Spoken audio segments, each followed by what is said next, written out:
Bonjour à tous, bienvenue dans ce 17e jour du Inktober 2020.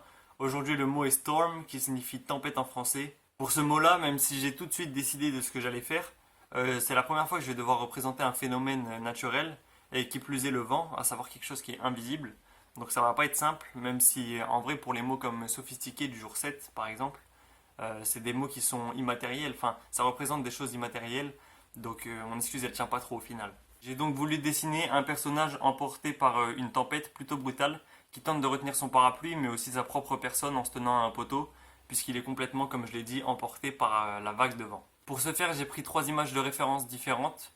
J'ai pris une photo de personnes qui s'envolent. C'est d'ailleurs avec cette photo-là que j'ai eu envie de mettre un parapluie à mon personnage.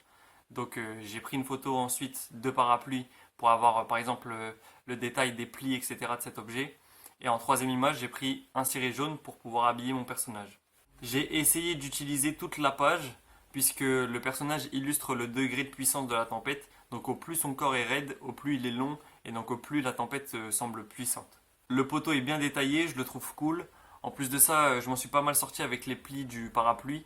Je pensais vraiment que j'allais avoir du mal à le faire, mais au final j'ai un rendu plutôt satisfaisant, donc on va pas s'en plaindre. Mais ça reste un dessin un peu trop simple dans l'ensemble, à mon goût. Je me suis contenté de cacher le visage de mon personnage derrière son épaule parce que j'avais vraiment pas le courage de le faire. Pareil pour le vent, je pense pas l'avoir bien illustré. J'ai hésité longtemps à mettre des petits traits voilà, de mouvement. Au final, j'en ai mis, je sais pas vraiment si j'aurais dû. Bref, laissons ce dessin s'envoler avec celui du jour 4 et celui du jour 6 par exemple. On se retrouve demain avec le 18e jour. Le mot ce sera trappe qui signifie piège en français. J'espère vous avoir inspiré et si possible donné envie de dessiner. À demain pour le jour 18.